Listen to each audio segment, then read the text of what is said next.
Assalamualaikum warahmatullahi wabarakatuh. Bismillah walhamdulillah wassalatu wassalamu ala sayyidina Muhammad ibni Abdillah wa alihi wa sahbihi wa man wala la hawla wa la quwata illa billah ma ba'du. Ma'asyarul muslimin rahimakumullah, jamaah Majelis Taklim Az-Ziyadah yang dirahmati Allah Subhanahu wa taala. Puji syukur kita kehadirat Allah yang banyak dengan rahmat hidayat serta taufiknya kita masih digerakkan hati kita untuk berkumpul di masjid ini. Mudah-mudahan Allah selalu memberikan keberkahan kepada kita semua. Salawat serta salam selalu kita haturkan kepada junjungan kita Nabi besar Muhammad sallallahu alaihi wasallam, dengan harapan agar kita semua, keluarga kita dan semua yang kita cintai bisa berkumpul kembali di bil mahsyar di bawah naungan syafaatnya bagi Nabi besar Muhammad sallallahu alaihi wasallam. Amin ya rabbal alamin. Seperti biasa sebelum kita mulai, marilah kita membaca suratul Fatihah. Kita khususkan untuk orang kitab saya Abu Hamid Muhammad bin Muhammad bin Ahmad Al-Ghazali wa Salamat Salah fi hadal kitab saya Muhammad Isani Muhammad Al-Musaib Al-Ghazali Zaid Muhammad Ali Muhammad Muhammad Ali Muhammad Ati bin Ala Al-Samad Abu Sulaim Uri Bizul Bukal Majman Allah yang Allahumma yarhamuhum wa yadil jannah wa inidal min barakati wa su'a wa alimun afadim fidin wa dunya wal akhirah syaitan lahumul Fatihah. Bismillahirrahmanirrahim. Alhamdulillahirabbil alamin. Ya na'budu ya nasta'in ihdinas siratal mustaqim siratal ladzina an'amta 'alaihim. Jamaah sekarang kita lanjutin pengajian kita. Ini nih di sini nih, dekat kamera. Majuan lagi dong. Orang pada mundur banget. Ya. Justru kan katanya masalahnya suaranya kurang kedengaran kalau di belakang ya. Mana pada di belakang semua. Ini ngaji kalau di pertanian dulu kan deket banget. Itu. Makanya jadi ruangannya ini terlalu besar, terus kita makin jauh, suaranya agak membingungkan. Ada suara apa namanya? Batasnya nih di dom tuh. Asal di dom maju lagi segini itu dong. Jangan terlalu jauh, kayak itu aja kita ngumpul aja begini kalau bisa. Ya, jadi biar nggak terlalu bengang suaranya. Ya. Takut banget. Jadi kan kalau jauh begini codot-codot, jadi susah dilihat, gue jadi susah nyari contoh. Jadi nanti nggak ketutup kamera deh. Jadi ntar muka lo nggak kelihatan. Jadi itu ngaji jangan jauh-jauh, nggak setrap. Ya, nggak nekar juga kalau ditipu nggak nyampe segitu. Kita ngaji agak deket-deketan. Ya, kita mulai lagi. Ini orang Ganjur belum ada yang datang orang Ganjur. Ya, tadi ke Ganjur pas sampai malam. Sampai, jam 7 baru pada pulang. Iya, jam 9 nyampe sini. Oh, jam 9. Ya. Kita lanjutin pengajian kita tentang kitab Siratul Talibin halaman 155. Wasaniyah. Ya, wasaniyah tuh ada. Lihat kitab belum ada? Kitab yang dari Malang. Wasaniyatu an a'udzubillahi samil alim minasyaitonir rajim. Bismillahirrahmanirrahim. Qala Imam Al-Mu'allif rahimahullah wa nafa'ana bi barakati ulumi fid dharain. Amin. Wasaniyatu, ini apa nih? Tahu-tahu yang kedua. Insyaallah ingat dah ceritanya. Masih masalah tawakal ya. Tangga yang keempat masih. Wasaniyatu anta lama anna rizqa maksumun. Ini ngomongin masih rizki tawakal terhadap rizki ya. Yang kedua setelah yang pertama, oh gitu. Yang pertama apaan? Diingatin lagi sendiri dah. Yang kedua, bahwa sesungguhnya rezeki, kamu mengetahui bahwa rezeki itu sudah dibagi-bagiin, sudah ditetapkan sama Allah. Si sana dapat segini, udah ada ketetapannya sebelum kita lahir. Sebelum kita lahir rezeki kita udah diatur, udah dibagi-bagiin. Si sana begini, si sana begini, si sana kaya, si sana miskin, si sana udah ditentuin sebelum kita lahir. Ya. Bahwa sesungguhnya kamu mengetahui bahwa rezeki sudah dibagi-bagi. Sahadalika fi kitabillahi ta'ala, dan itu sah, jelas ada masalah rezeki sudah dibagi-bagi sama Allah, ada di dalam kitab Allah Subhanahu wa taala, itu Al-Qur'anul Karim, wa akhbari Rasulillah, dan juga ada di kabar dari Rasul tentang masalah penetapan pembagian rezeki. Ya. Apaan isinya? Yang di Quran itu ada di surat Az-Zukhruf ayat 32. Az-Zukhruf ayat 32, Allah berfirman, ahum yaksimuna rahmata rabbik, apakah mereka yang membagi-bagi kasih sayang dari Tuhanmu wahai Muhammad gitu. Apakah mereka orang-orang Quraisy saat itu yang membagi-bagikan rezeki ataupun yang membagi kasih sayang kepada ya orang-orang, padahal itu dari Allah? Nahnu qasamna, kamilah Allah yang membagi-bagikan rezeki mereka bainahum, ya, di antara mereka, ma'isatahu fil hayati dunia, dengan membagi-bagikan kehidupan tentang ma'isyah, kehidupan ya di dunia ini, fil hayati dunia. Kamilah kata Allah yang membagi-bagikan, yang mengatur kehidupan rezeki di dunia ini. Wa rafa'na ba'dahum fawqa ba'din, dan kami mengangkat sebagian dari sebagian yang lain. Ya, udah takdir, mana Sandy? Takdir nih. Udah Allah yang nentuin, yang dibikin kaya, yang dibikin miskin. Gitu. Kami sudah mengatur, kata Allah, membagi-bagikan masalah kehidupan di manusia. Kata Allah, wa rafa'na ba'dahum fawqa ba'din, kami angkat sebagian dari sebagian yang lain, darajatin, derajatnya gitu. Ada yang diangkat derajatnya, ada yang di bawah derajatnya. Itu udah kehendak Allah ya.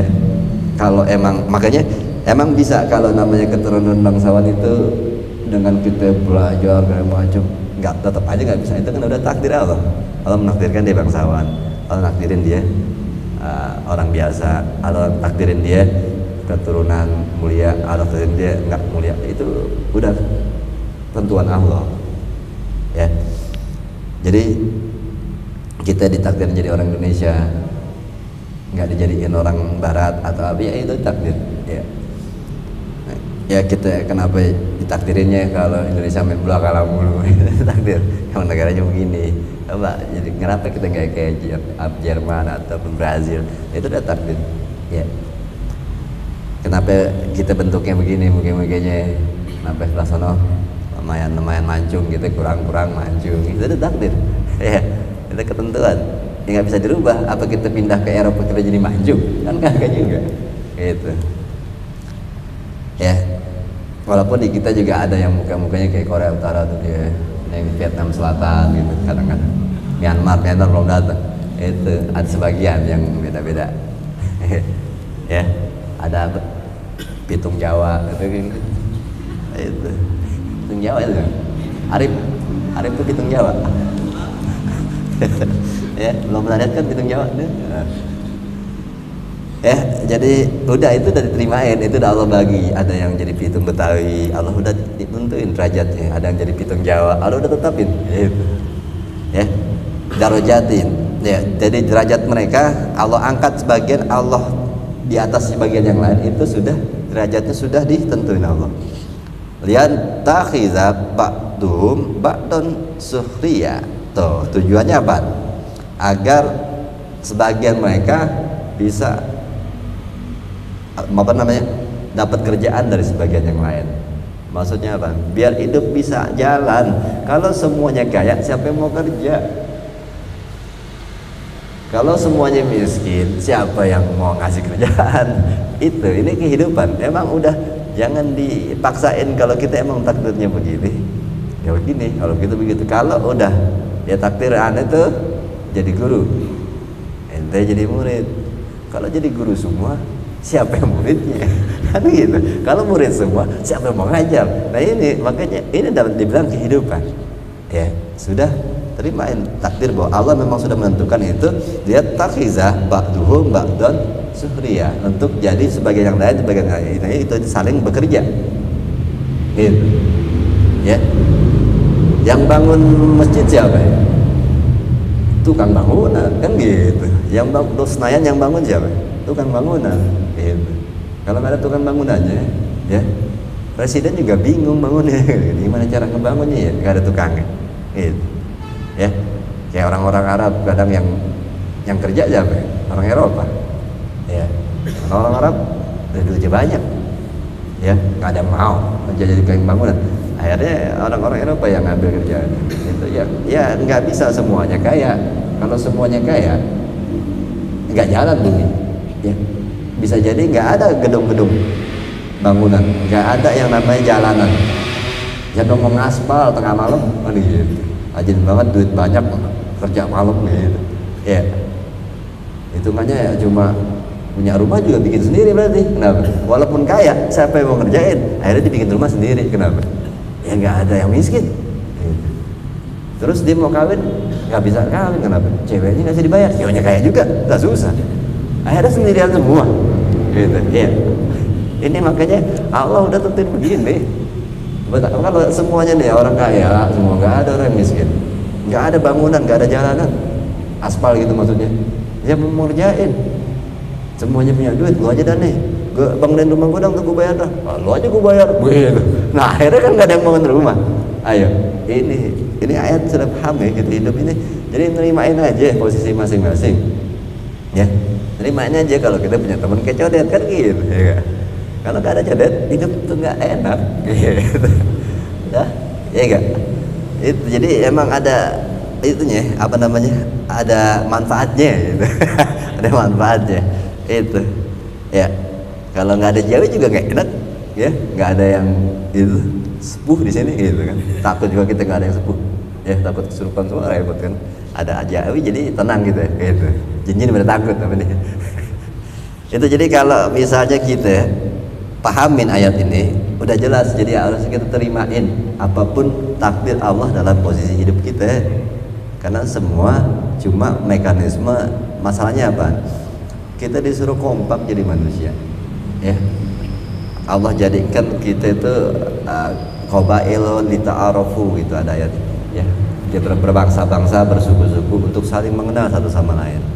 Itu ya. Kenapa gak semua bangsa bentuknya sama, bahasanya sama? Karena Allah sengaja untuk saling mengenal satu sama lain, saling memberi, saling menerima. Itu pun ada yang kaya, ada yang miskin. Itu untuk kompak ya. Karena kalau semuanya disamain, gak jalan kehidupan manusia ya. Kenapa nabinya cuma satu? Kalau semua nabi, siapa yang mau didakwahin kan gitu ya. Semuanya nabi ya, repot itu. Jadi juga kehidupan begitu, kalau kita harus terimain. Makanya posisinya apa? Jalani posisi yang kita dikasih Allah, takdir Allah dengan sebaik-baiknya. Jadi kalau dicontohin main bola, terimain posisi kita sebagai back walaupun kurang-kurang terkenal. Back itu kan pahit ya. Kalau menang yang top striker, kalau kalah yang disalahin back ya. Itu. Jadi korban mulu back. Kalau kejebol ya backnya emang nggak benar gitu. Cuma kalau menang, backnya hebat banget tuh, nggak mungkin begitu ya, hebat banget main penyerangnya, penyerangnya yang dihormatin. Padahal kalau nggak ada backnya juga nggak mungkin kan, gitu. Nah ini yang dibilang terimain posisi kita kalau jadi back, ya udah terimain, jalani dengan baik, yang penting tim kita menang. Jalani posisi back itu dengan sebaik mungkin, seprofesional mungkin demi tim kita menang. Yang striker pun begitu, jalani dengan baik posisinya, jangan sombong, jangan bangga diri, tugas dia harus gulit. Ya udah jalankan sebaik mungkin ya, jangan ngecewain back yang capek udah mempertahankan biar gak kejebol. Seharusnya striker bisa memberi bantuan dengan membuat tenang striker. Back kapan? Cara membuat tenang back kapan? Yang penting striker udah golin, agak tenang back. Tapi kalau masih kosong-kosong kan back agak itu. Jadi saling membantu ya. Ini yang dibilang baru tim. Kalau semuanya gak terima takdirnya, gue nggak mau, pokoknya gue nggak redo jadi back begitu. Ada kalau main nyerang semua, ya. Terus akhirnya jadi kalah banyak berapa. Terus kegagalan di belakang, mana? Lu nggak di belakang lu tuh back, kagak gue nggak redo jadi back begitu. Nggak redo lagi bahasanya, main bola pakai nggak redo, gitu. Ya ini ya, paham nggak? Terimain posisi kita dengan posisi apapun, jalani dengan baik, ya. Jalani dengan profesional. Itu yang dibilang kita harus terima takdir, karena ini sudah ditentukan, nggak bisa dirubah. Kalau kita udah ditentuin jadi apa namanya orang Indonesia, nggak bisa ngerubah kita jadi orang apapun. Muka kita udah begini, gitu. Tahu bangun tidur tahu-tahu bule kan bingung. Lah kok jadi bule gini gue? Spiderman apa gue? Gitu. Ya kan Spiderman kan pas bangun tidur tuh langsung ngain deh. Gitu. Ya jadi nggak mungkin. Jadi akhirnya apa? Ya terimain posisi dan jalankan dengan baik. Ya. Yang banyaklah hal-hal contoh-contoh yang harus dipikirin bahwa bukan apa posisi kita, bukan apa status kita, tapi apa yang kita bisa manfaatkan atau apa yang kita bisa lakukan dengan status kita ini. Gitu. Contoh pengajian aja dah. Sudah status, sudah takdir Allah saya sebagai guru. Jadi gimana caranya sebaik mungkin menjadi guru yang benar. Status ente jadi murid. Bagaimana caranya sebagai jadi murid yang paling benar, yang jadi benar, yang belajarnya serius. Itu jadi jalannya di posisi masing-masing dengan sebaik mungkin. Baru kompak, itu baru yang diinginkan Allah. Ya. Jadi atasan bagaimana menjadi pemimpin yang paling baik, yang bijak. Dan jadi anak buah, bagaimana menjadi anak buah yang samina atona, yang benar, yang kerjanya rapi. Itu. Jadi jangan pakai iri-irian dengan, karena itu sudah takdir. Gimana Allah justru menentukan takdir-takdir itu agar hidup berjalan, agar kehidupan bisa berjalan. Kalau kita nggak nerimain, kata Allah, gimana sih? Ya nggak bisa jalan kalau pengen begitu semua. Sekarang masalah gimana caranya saling menerima posisi masing-masing. Yang penting dengan posisinya dia bisa manfaat buat orang lain. Apapun gitu. Ya, jangan menyesali posisi. Kenapa gue begini ya? Dia begonok. Apa tugasnya saat di posisi seperti ini? Apa tugasnya saat itu? Itu. Jadi jalan itu tugas masing-masing dengan posisinya. Sambil nah sama Allah. Siap, laksanakan begitu. Kamu kerjain ini ya, siap, laksanakan begitu aja, kita tentara gitu. Sama Allah begitu. Kamu jagain pos ya, siap, laksanakan. Kamu naik ke gunung ya, laksanakan. Kamu buangin tai ya, siap, laksanakan begitu. Udah, kayain aja masih, nggak boleh komplain, nggak apa, kenapa gue yang disuruh kerjain ini ya, dia ngerjain. Udah, jalani aja dengan sebaik mungkin apa yang jadi posisi kita. Itu takdir yang harusnya kita nggak usah pakai komplain. Kenapa? Karena Allah tuh atasan kita, Allah itu maha tahu, maha segalanya, dan itu aja kita sebenarnya udah harusnya paham. Ya, memang ini sudah menjadi sunnatullah. Kalau nggak dibikin berbeda-beda, nggak bisa jalan kehidupan. Kan kita udah paham begitu. Ya udah jalanin, posisi apapun, jangan pakai nggak terimain. Itu, ya. Walaupun Andi, ya terimain, emang dia udah terimain rambutnya emang begini, gua rambut gue, ya udah, gitu. Ini bagian dari gue akan pakaiin saya pakai begitu.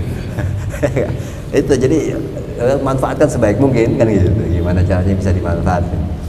Ya, itu ya. Yattakhidza ba'duhum ba'da, ini nggak ada di kitab. Di kitab cuma nahnu naqasamna bainahum ma'isatahum. Kami yang membagi-bagi dari penghidupan mereka. Terusannya ada, ini makanya terusannya di dalam Quran ada. Itu dikit doang ambilnya. Ya, terusannya itu liyattakhidza ba'duhum ba'dan zuhriya, agar mereka saling bekerja sama. Ya. Wa rahmatu rabbika khairum mimma yajma'un. Ya. Dan kasih sayang Allah Tuhanmu lebih baik daripada apa yang mereka kumpulkan. Ini sebenarnya kisahnya tentang orang-orang Quraisy yang nggak mau bagi-bagi rezeki sama orang miskin. Kan dibilang kalau Muhammad Tuhannya katanya kaya, itu kasih-kasihin aja tuh orang miskin yang ikut Muhammad. Ngapain mesti kita? Ya itu Abu Jahal kagak mau, dia kaya tuh, santunin orang-orang miskin. Kan daripada masuk Islam dia males. Tuhannya aja kasih, ngapa jadi kita? Ya, itu kata Tuhannya kaya, Allah kaya. Begitu. Makanya kasih sayang Allah lebih besar daripada apa yang mereka kumpulkan. Padahal emang maksudnya Allah, tugasnya orang yang dikasih kekayaan adalah memberi kepada orang yang kesusahan, agar hidup jalan. Orang yang makannya punya rezeki 2 piring, Allah nyuruhnya kasih 1 piringnya buat orang yang belum makan. Begitu. Janganlah jadi makan 2 piringnya. Dia kesian belum makan, lo kekenyangan sakit juga. Ini ya, kekayaan juga gitu. Allah takdirin kita, kayak itu takdir. Maksudnya di sini ada yang miskin, kasih dia biar hidup berjalan. Soalnya tadi kalau dua-duanya Allah bikin kaya, nah kagak jalan kehidupan. Gitu.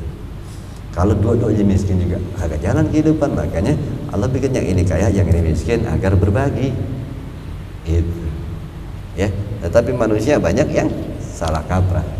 Gitu, bahwa apa yang dibagi-bagikan dalam kondisi hidupnya berbeda-beda itu jadi suatu kesombongan, kebanggaan. padahal itu cuma mekanisme Allah untuk saling menjalankan posisi dengan baik. Kalau kita punya duit 1 juta, ya berarti ada 300.000-nya buat orang, misalnya begitu. Jadi karena kebersamaan, karena memang Allah kasihnya ke dia, biar dia bisa kita kasih sesuatu, tetapi dia jadinya bisa bantu kita urusan kehidupan, kan gitu. Jadi orang kerja kan gitu. Coba nih orang yang punya duit 1 juta, dia pengen ngangkat beras, dia nggak nyanggup, badannya udah nggak kuat. Gimana caranya berasnya pengen dibawa ke rumahnya? Duitnya 1 juta, beli beras 700.000. Ya seharusnya kan, ya, akhirnya berasnya kagak bisa dimakan karena nggak bisa masuk ke rumahnya. Dia butuh orang yang bisa ngangkat tuh beras. Iya, kasih dia 300.000, tolong angkatin. Itu kehidupan. Saling berbagi, saling membutuhkan, saling membantu. Ya. Kalau kita mau sendiri, ya hidupnya jadi ya berat sendiri sebenarnya. Dan orang itu pun yang susah, jadi sakit sedih sendiri, nggak punya makan, nggak punya apa. Seenggaknya kan udah dia masukin tuh berasnya, habis beli 700.000, 300 dikasih tuh orang, dia akhirnya bisa makan berasnya, makan beras, makan nasi sih, maksudnya berasnya ntar bisa dimakan itu. Terus yang tadi yang ngebawain dikasih 300, akhirnya dia bisa beli beras juga 5 liter buat keluarganya. Yang berbagi itu maksudnya Allah. Perbedaan bentuk ini agar saling membutuhkan atau saling membantu itu, biar kehidupan jalan itu. Jadi jangan merasa hebat kalau kita ada derajatnya di atas, karena kita sebenarnya ada tugas derajat di atas untuk berbagi. Karena Allah nggak mungkin turun tangan sendiri, ya. Allah tuh nggak mungkin turun tangan sendiri, orang miskin, orang susah, nggak mungkin, nggak pantas. Kan udah sering dibahas ini kan, iya, udah sering dibahas yang kisah tentang kalau ada orang kaya gitu kan, ada tamu nggak mungkin dia bawain air, pasti nyuruh pembantunya, ya kan? Bukan berarti dia nggak bisa kan, karena nggak pantas aja seorang bangsawan atau apa gitu bawain air, bikin air gitu. Itu juga Allah bukannya nggak bisa ngasih rezeki manusia langsung, kan aneh, turun dari langit itu gitu. Nggak, akhirnya Allah nugasin orang-orang yang diberi kekayaan untuk memberi kesadaran orang-orang yang membutuhkan. Itu maksudnya kenapa Allah bikin yang setengahnya kaya, yang itu kayain kenapa? Biar dia bisa memberi kepada orang yang susah. Karena Allah kalau ngasih langsung itu nggak etis, ya. Makanya Allah nyuruh orang-orang yang sebagiannya. Gimana caranya? Allah bikin dia kaya, itu maksudnya, ya. Ini yang harus kita pahamin, ya. Jadi Allah mikir nggak ada manusia ini miskin, yang ini miskin juga Allah mikir. Nah ini gimana caranya ngasih dia rezeki ya? Kalau gue turunin langsung kayaknya nggak pantas. Allah maha segalanya, nggak pantas banget turun tangan langsung. Akhirnya Allah mikir, ya inilah yang ini gue kayain, biar dia ngasih yang sini. Begitu sebenarnya, ya. Jadi nggak ada kehebatan sebenarnya kita. Itu semua kehendak Allah.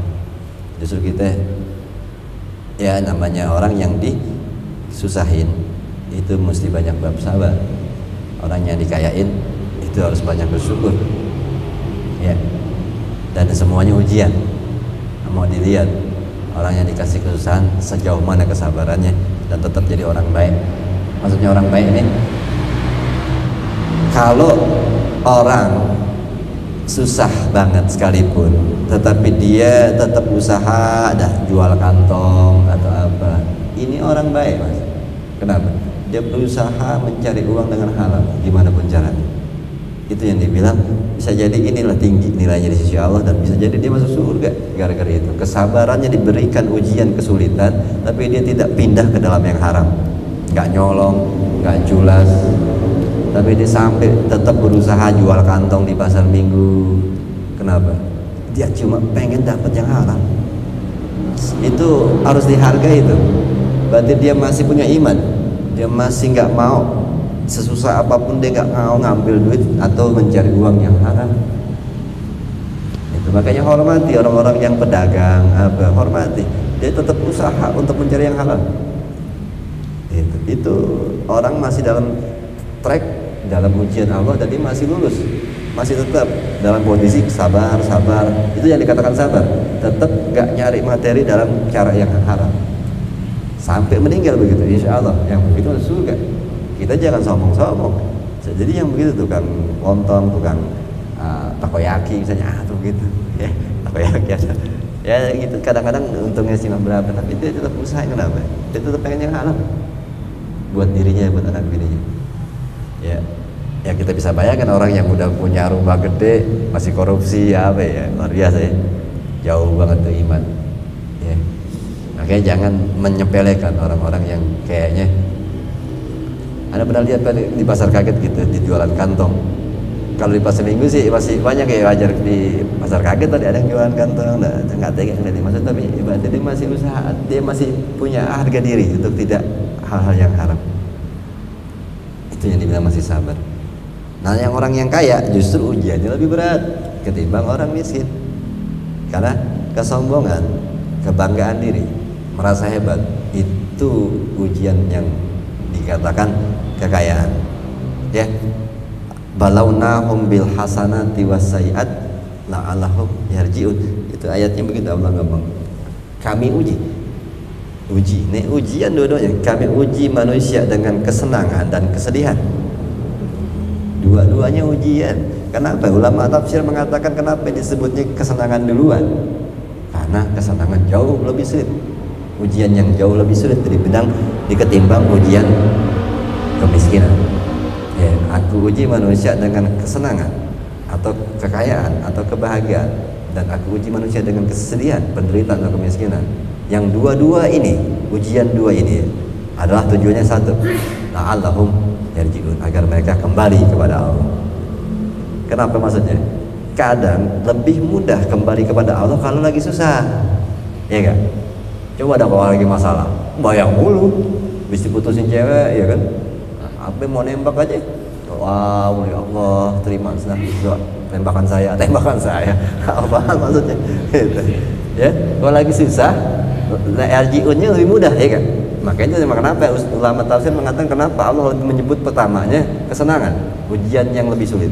Kenapa? Itu kita juga bisa rasain. Ternyata untuk balik kepada Allah, kesusahan itu lebih mudah. Kalau kesenangan, ya, ngaji jauh berhenti kayaknya. Ngaji mulu, dengan gue bayar semuanya pada ngaji, gitu. Ya kan? Ngaji ilmu kayak kagak, asik banget. Nggak mau begitu udah, malah menyeleneh. Agama gimana lagi mendekatkan diri sama Allah? Agama diseleneh. Ya, nih makanya ujian kekayaan jauh lebih sulit. Apalagi tadi sebenarnya punya tugas dari Allah untuk ya 8 orang itu yang wajib menerima zakat, ya, orang-orang yang harus disantuni itu, fakir, miskin, fuqara, amilin, ghorimin, orang yang punya utang, orangnya ya, itu sebenarnya tanggung jawab orang yang diberikan kekayaan. Lagi-lagi beloman dia mensyukurinya, dia menjalankan tugasnya aja sulit ya. Ya gimana caranya kita rajin sembahyang, rajin sholat, rajin tahajud misalnya dalam keadaan kaya, itu kayaknya lebih sulit ya. Kalau lagi susah, tahajud dah ya, tahajud, doa biar dapat kerjaan, pas kerja berhenti itu nggak dapet, udah dapet. Ini kesenangan itu jauh lebih sulit ujiannya ya. Makanya ini Allah menakdirkannya begitu. Warofa'na ba'dahum fawqa, aku angkat sebagian dari sebagian lain derajatnya agar saling bekerja sama. Tetapi ini justru yang kita kadang-kadang pengennya diangkat. Siap nggak? Mendingan kita di bawah, yang penting bisa masuk surga, daripada di atas masuk neraka. Tapi bagusnya gimana caranya kita di atas tapi bisa tetap konsisten jadi orang baik. Emang susah ya, tapi itu yang dibilang ujian, tergantung level gitu ya. Kalau kita level dalam kesulitan kita tetap dekat sama Allah, biasanya diuji dengan kesenangan. Dan kesenangan nggak bisa dekat sama Allah, biasanya diturunin lagi begitu ya. Ya udahlah, posisi ente jadi orang susah aja dah, kayaknya ente lebih bagus. Itu berarti Allah masih sayang. Kalau udah kita kaya, diberi kemewahan sama Allah, di kesuksesan, terus kita lupa sama Allah, nggak deket lagi. Ya, biasanya kalau terus tetap kaya, ini berarti Allah udah nggak nganggap kita, istidraj. Tapi kalau Allah masih nganggap kita, pasti kita dimiskinin lagi, miskin lagi dah dia, biar balik lagi jadi orang benar. Gitu. Makanya jadilah orang yang pantas kaya. Kenapa? Saat kaya tetap aja nggak berubah. Ketauhidan, ya, apa namanya, ya konsep yang dulunya misalnya ngaji rajin, baca buku rajin, sholatnya benar, itu nggak berubah. Gitu. Ya kan, kalau udah jangan sampai jadi kayak Alqamah. Alqamah apa ya sih? Yang dikasih Nabi didoain biar kaya, akhirnya meninggalkan sholat. Apa Alqamah ya? Alqamah itu kan? Salabah. Oh, Salabah ya? Ada Ustaz tahu cerita dalam gitu. Salabah, lo bengong aja. Alqamah tuh yang durhaka katanya. Ya. Lah? Usaibah. Salabah. Ya udah ganti nama baru, KTP-nya diganti. Ya, tahu kan kisah Salabah ya? Yang dia miskinnya minta ampun, ya, miskin aja sampai minta ampun. Maksudnya dia punya baju cuma satu-satunya, yang baju satu-satunya, maksudnya yang bisa nutup aurat lah, gitu. Maksudnya yang pantas dipakai buat sembahyang. Itu jadi dia sembahyang di Masjid Nabawi. Nabi sering ngeliatin nih orang habis ashal langsung kabur pulang. Berapa kali Nabi enggak begitu, Nabi nyamperin, Salabah sini lo, ngapa ya Rasul? Lo gue lihat kayaknya habis sembahyang langsung pulang aja, ngapa sih? Langsung cerita, ya Rasulullah, baju yang saya pakai ini satu-satunya yang dipakai bisa untuk sholat, dan istri saya di rumah, dia butuh pakai ini untuk sholat juga, makanya saya buru-buru pulang. Bayangin miskinnya begitu gitu ya. Dan besok-besoknya Nabi ditanya lagi, ya Rasul, doakanlah saya biar kaya. Nabi bilang, udah kamu begini aja, cakep. Gitu. Lalu dia minta lagi sampai berkali-kali dia memohon sama Nabi, mendoakan biar dia kaya. Nabi bilang nggak usah, lo begini aja. Nabi tahu takdirnya ini orang nggak bisa kaya jadi nggak benar. Gitu. Nah, akhirnya dia maksa, akhirnya Nabi doain juga berapa kali dia minta terus, akhirnya Nabi doa tuh. Nabi enak sekali doang nggak nyampe ya. Lalu angkat tangan, ya Allah berikanlah kekayaan atau bukalah derajat Salabah. Amin. Udah besoknya ataunya dia dapat kambing sepasang, tambah ngelahirin sampai banyak, cepet gitu. Tahu-taunya udah punya peternakan kambing, onta gitu. Mulai nggak datang bayar. Nabi nanya, Salabah mana? Ya maghrib nggak kelihatan. Iya, dia kayaknya lagi repot ngurusin kambingnya gitu. Mulai isya nggak datang juga, atau mulai johor nggak datang. Akhirnya hampir 5 waktu nggak pernah lagi main jamaah sama Nabi. Tuh sibuk ya, sampai Jumat pun nggak bisa datang. Nah, suatu ketika Nabi pernah minta Salabah, jadilah dia orang yang kaya.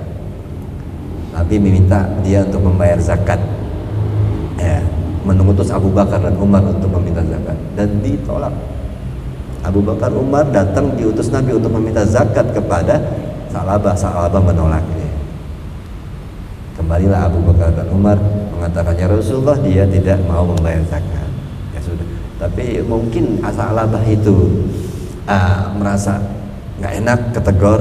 Akhirnya dia datang ke Nabi untuk membawa uang bayar zakat. Tapi Nabi menolak. Sudah telat. Itu pahit gitu. Makanya ngeri. Ya, ini yang dibilang nggak pantas kaya. Makanya kita harus terimain. Dan kalau emang mau Allah takdirin kita jadi derajat kita orang yang mulia, yang kaya, makanya siap nggak? Karena lebih sulit, ya, lebih sulit kalau nggak sombong maksudnya. Nah, kalau punya duit 100.000 kita bagi 2 masih enteng mungkin ya. Agus lekah teman gue gocap. Kalau 100 juta bagi 2 sanggup? Loh, kan berat kan udah kaya. Ya gak? Kaya itu berat jadi orang soleh. Padahal dapatnya berapa kita masih sisanya? 500, 100 juta nih, 50 juta ya, 50 juta masih di kantong. Walaupun 50 juta kita kasih orang, 50 juta loh. Tapi yang tadi kan 100 ribu, ya 50 ribu di kantong. 50 ribu kan, kok 50 ribu di kantong kita bisa, tapi 50 juta di kantong kok nggak bisa? Kenapa? Kata kita ngeliat yang keluarnya, ya, yang keluarnya 50 juta, padahal yang di kantong kan 50. Nah, yang kok tadi yang 100 ribu, yang keluarnya 50 ribu, padahal yang diterima 50 ribu doang. Kok bisa yang 50 ribu doang di kantong dia bisa kerjain, tapi yang 50 juta di kantong kok dia nggak bisa kerjain? Nah ini makanya beratnya jadi orang kaya di situ, iya, ya kan? 100 ribu kita bagi dua ke teman, kok kita sanggup. Pas 100 juta kita bagi dua sama teman 50 juta, kok nggak sanggup. Padahal ya paham dah tuh, padahal banyak banget masih ya kita pegang di kantong kita 50 juta kita pegang, gimana ganteng. Padahal yang tadi apa? 50 ribu yang dipegang. Itu renungin dah, ya berat ya kayaknya ya. Ini ujian kekayaan itu luar biasa sulit ya. Makanya itu yang menjadi pandangan Abu Bakar, Umar, Utsman, begitu mereka ya. Jadi nggak peduli persentasenya, yang dilihat presentasinya 50%, kasih aja. Tapi kenapa pas 50%-nya duitnya gede? Kenapa? Karena mikirnya yang keluar kan ya 50 juta keluar, oh mikirnya ke situ. Padahal yang ke dalamnya kan 50 ya. Sulit ya. Jangan kaya lah. Jangan kaya jadinya.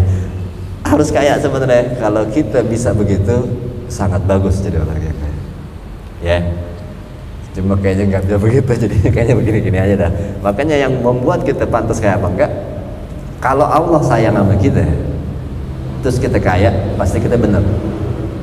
Tapi kalau kita nggak benar, pasti Allah susahin lagi. Gitu. Makanya doa Ishaq bin Asy'ari baca, ya Allah jadikanlah ke orang yang pantas kaya gitu. Ya Allah jadikanlah ke orang yang pantas kaya, maksudnya begitu ya. Tetap aja berbuat baiknya nggak berubah itu.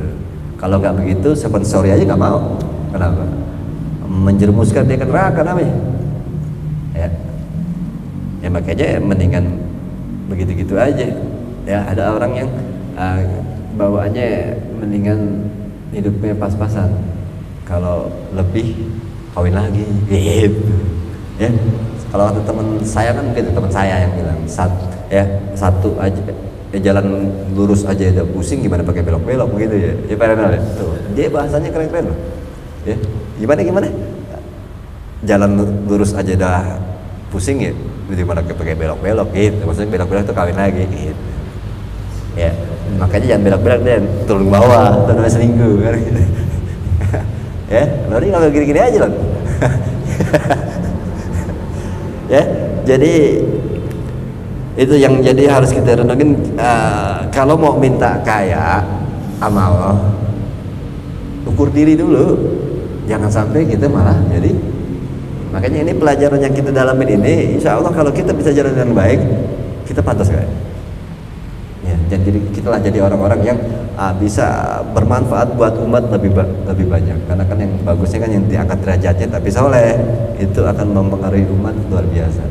Jadi pusat-pusat ya pembangunan Islam ada di dia, karena apa yang dimiliki buat umat itu harusnya. Karena apa sih yang kita bawa pulang itu. Ini pemahaman kata-kata tabiin begini bisa paham nggak? Dunia ini diciptakan untuk kita, tapi sayangnya kita diciptain buat akhirat. Itu kata-kata paham kan? Itu sering tuh dulu Nasalibat pernah dibahas tuh. Dunia ini diciptain memang buat kita, tapi sayangnya kita diciptain buat akhirat. Itu maksudnya apa? Jadiin dunia ini lumbung untuk menuju kepada akhirat. Jadiin dunia ini kita ambil sekeruk-keruknya sebanyak mungkin untuk dibawa ke sono, karena kita bakal hidup di sono. Mumpung kita lagi di sini dan ini barang-barang bisa dibawa buat di kehidupan kita di sono, ambil sebanyak mungkin buat dibawa ke sono. Itu maksudnya. Jadi apa? Ya kata-kata Ibrahim bin Adam yang pernah bilang kalau kita sedekah punya duit 500.000, kita sedekah 300, sisanya berapa? Ya, udah paham jawabannya harusnya. Ya, kita punya duit 500.000, kita sedekah 300, sisanya berapa? Ya, sisanya 300 kan kalau orang yang mikir kehidupan setelah ini. Itulah yang disimpan di buat kehidupannya, yaitu 300.000. Yang 200 habis di dunia kan. Karena ini bukan tempat kita. Tempat kita di sono. Ya kalau kita taruh di sini duit di dunia, buat apa dong kita tinggalin? Akhirnya ambillah yang ada di dunia ini dibawa ke sono, lempar, dapat lempar ke sono. Kenapa? Ya rumah kita di sono. Ya. Ada orang ya tinggalnya di lantai 2. Dia mau bangun kamar mandi misalnya. Hebelnya ada di bawah. Hebelnya dari apa namanya? Dari truk dibawa sama dia ditaruh di bawah. Terus di ke atas lenggang, diturun lagi, diambil hebel di truk ditaruh di bawah, dia naik ke atas lagi. Orang gila nggak? Lo kok nggak dibawa ke atas sih? Ya naik terus sini. Lo ngapain? Di bawah itu maksudnya dunia, atas itu akhirat. Ini mau ngapain? Hebel dikumpul di bawah, dikumpulin di bawah, padahal lo pengen bangun rumah lo di atas. Kalau nggak ada yang lo bawa ke atas hebelnya, ambil tuh hebel bawa ke atas, ambilnya lempar ke atas. Kenapa? Yang mau dibangun kan di atas rumah kita. Ngapain nggak ada yang kita bawa ke atas hebelnya? Ini ya rumah kita tuh di surga. Ngapain dihabisin di dunia duitnya? Gitu. Wah ada anak yatim tuh belum bayar sekolah, gitu. Kasih dia 1 juta buat bayar sekolah. Akhirnya berarti akhirnya gue punya hebel 1 peti. Hebel 1 peti apa? Gitu. Buat bikin kamar mandi di surga. Rumah gue di surga ada belum ada batanya, belum ada hebelnya. Beli hebel. Gimana cara beli hebelnya? Satu anak yatim 1 juta dapat hebel di sana. Gitu. Baru hebel doang, besok mikir semennya mana ya? Gue pengen bangun kamar mandinya, gimana caranya, semennya belum ada, cari lagi. Wah itu ada orang miskin tuh punya utang, kasih ya, bayarin utangnya 2 juta, dapat semen. Begitu ya, rumah kita di sana. Itu dunia ini diciptakan buat kita, tapi kita jadi diciptakan buat akhirat. Pikirin ke sana aja. Ini apa yang kita mau bangun di sana? Ya, kamar mandinya udah jadi, perempuan ya kagak kan gitu. Cari gimana caranya biar dapat perempuan di surga. Ya, tahan diri gitu. Jangan santunin anak yatim, santunin janda-janda, kasih duit. Ya, orang-orang armalah. Itu gimana caranya kita bisa ngumpulin barang-barang buat kita bisa tinggal di tempat kita. Aneh gak kalau kita habisin di sini? Ya, kesono ternyata masih penting kalau masuk surga. Pas di surga kenapa nih rumput doang isinya, nggak ada bangunan, nggak ada apa? Ya emang lo nggak bangun dari dulu. Ya, makanya ngumpulin modalnya di dunia dulu, bawa di kesini. Kata tukang-tukangnya di surga, apanya mau kita bangun pak rumah ente nggak pernah beliin apa namanya hebel, pasir kayak macam, ente nggak pernah bawain ke sini. Sekarang ente sini ya tanya kagak ada bisa dibangun. Gitu. Makanya dihabisin di dunia aja. Itu paham ya? Itu masih mending di surga. Nah kalau ke neraka, ya baru ngeliat bangunan atau ngeliat tanahnya, tanah saya mana di surga? Tanah surga lu neraka sono begitu.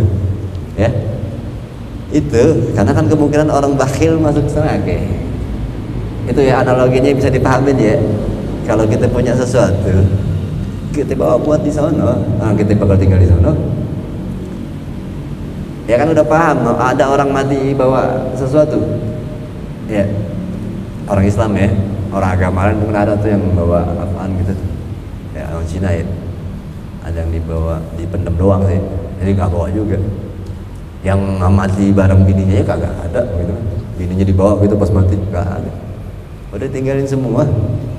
Itu bukti bahwa nggak ada yang bisa dibawa dalam zahirnya. Terus gimana sih caranya biar bangunan apa namanya sesuatunya bisa dibawa? Ya Allah ngajarin, ya sedekah, berbuat baik, ibadah, menyenangkan hati orang lain, itu akan menjadi barang di sono. Gitu. Caranya begitu. Bukannya duit dilempar ke langit, bukan gitu. Duitnya kasih ke anak yatim, itu bentuk zahir. Hakikatnya itu akan jadi barang di sono. Begitu. Gimana caranya sih naruh sesuatu di rumah kita yang asli sana? Ya, itu caranya begitu. Ya, kenapa? Ya, mau apaan sih gitu? Makanya kayak orang-orang barat yang jadi kerja di Indonesia gitu kan, kadang semua barang-barangnya aja apa namanya nyewa, ya kan? Dia punya rumah nyewa, ininya nyewa. Karena dia pengen pulang lagi ke kampungnya kalau udah habis tugasnya nggak bawa apa-apaan. Ngapain dibawa orang bukan tempatnya? Makanya apanya dicari sama dia? Duit aja, duit. Yang di sini semua serba nyewa, rumahnya pun nyewa. Ya. Kenapa? Karena dia kerja, duitnya buat ditransfer ke kampung halamannya. Kenapa? Mau dia tinggal di sana? Kayaknya pas dia pulang, nggak ada yang dibawa kan? Begitu. Ya, makanya kadang-kadang orang yang ngerantau itu irit, ya, irit hidupnya. Kenapa? Yang ngapain? Ada tukang-tukang. Kemarin saya ngobrol sama tukang takoyaki, bang, lu nggak pakai libur? Lah mau ngapain pak? Libur di Jakarta? Ya kan saya di sini nyari duit doang. Hari Minggu ngapain? Duduk-duduk doang di kontrakan. Itu mereka kerja aja makan seadanya.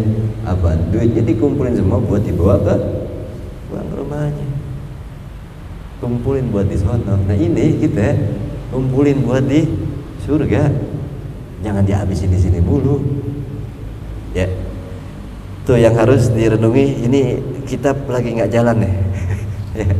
Karena dari ayatnya aja ini tafsirannya luar biasa, kita harus meyakini bahwa Allah sudah menetapkan hidup kita, dan ini tadi sekedar untuk menambah keyakinan aja, menambah keyakinan bahwa kalau mau takdir yang tadi, pahami itu. Kalau mau kita masuk ke dalam takdir yang derajatnya di atas, pahami hal yang tadi. Karena orang-orang yang memahami hal tadilah yang akan dikayakan Allah. Yang bahwa dia ingin berbuat baik semua untuk rumahnya di sana. Itu insya Allah takdirnya bakal jadi kaya. Ya. Jadi kita sendiri yang akan menentukan takdir kita. Ya. Maksudnya Allah memang sudah gerakinnya begitu. Cuma mulailah untuk masuk ke takdir itu. Jadilah orang yang terbiasa memberi. Sedikit ataupun banyak, jangan menunggu waktu. Berusaha selalu untuk yang udah sering diceritain kan, belajar kaya. Ya. Dari sekarang udah belajar kaya. Ada punya roti bagi dua, nih buat satu, nambah setengah. Dari hal-hal kecil udah belajar kaya. Rokok bagi dua, belajar kaya dari kecil. Dari hal yang kecil maksudnya. Maksud dari rokok dari kecil.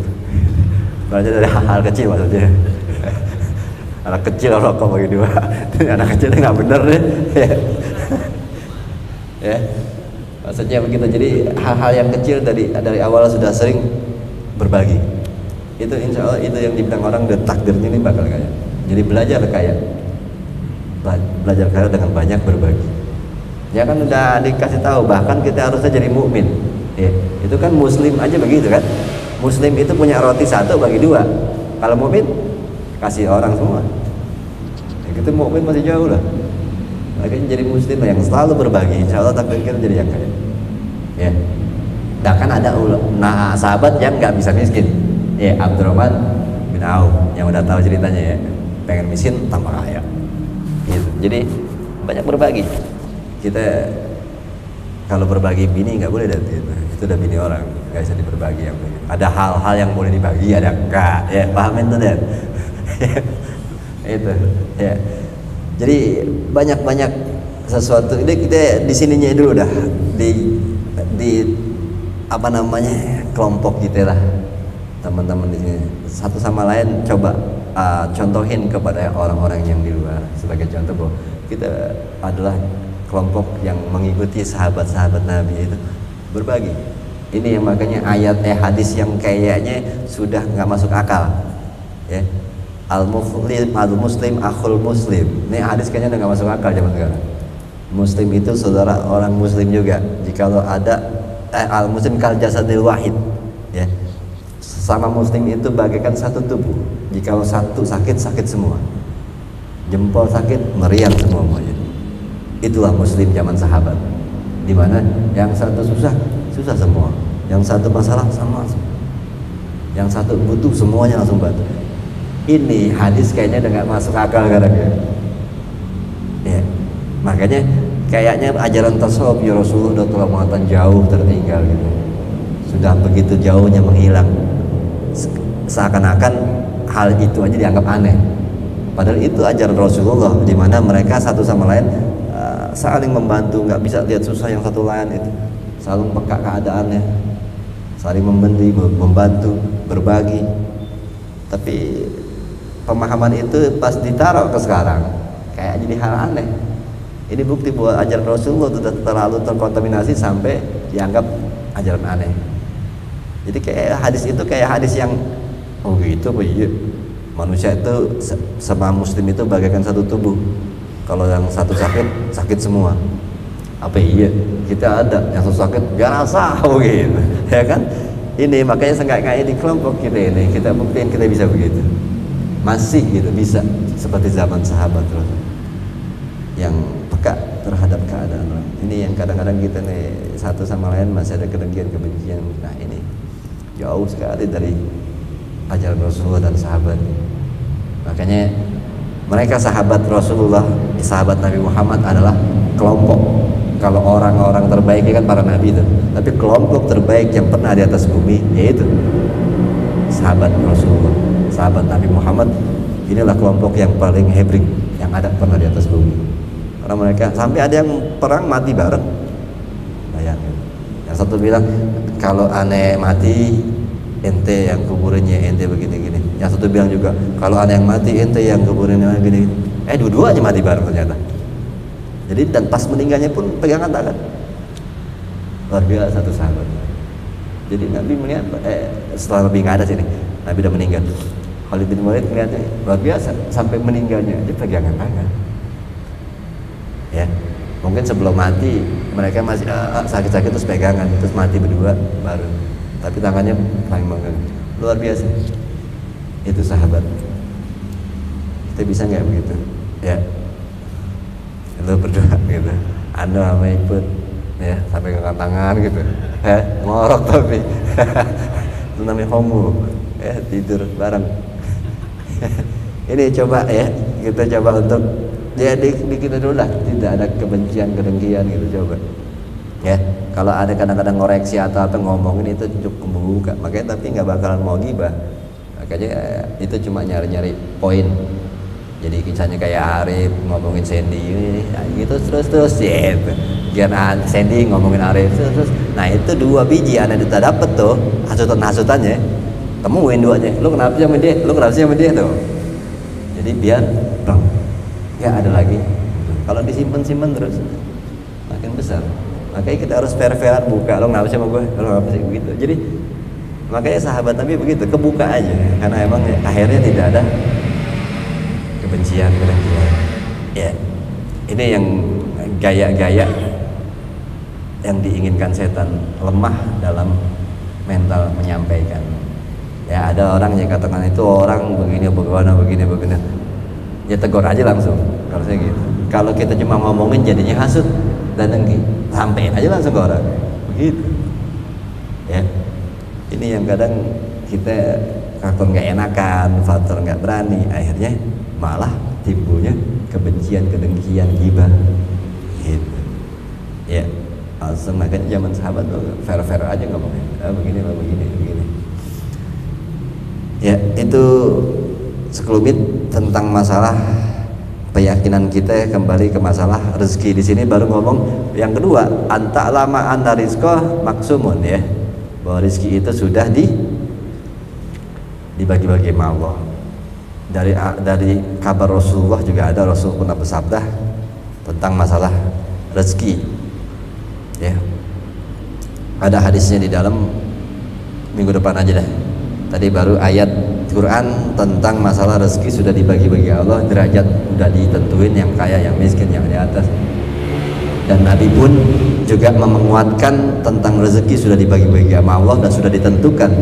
Kaya miskinnya seseorang sudah ditentukan. Nabi juga pernah mengeluarkan hadis tentang itu. Minggu depan aja ya. Sampai sini insyaallah ada manfaatnya di hadis wa bihadratin Nabi sallallahu al-Fatihah. A'udzubillahi samil alim minasyaitonir rajim. Bismillahirrahmanirrahim. Alhamdulillahirabbil alamin arrahmanir rahim maliki yaumiddin. Iyyaka na'budu wa nasta'inu ihdinas siratal mustaqim siratal ladzina an'amta 'alaihim ghairil maghdubi 'alaihim waladdallin. Rabbana lakal hamdu ya arhamar rahimin irhamna.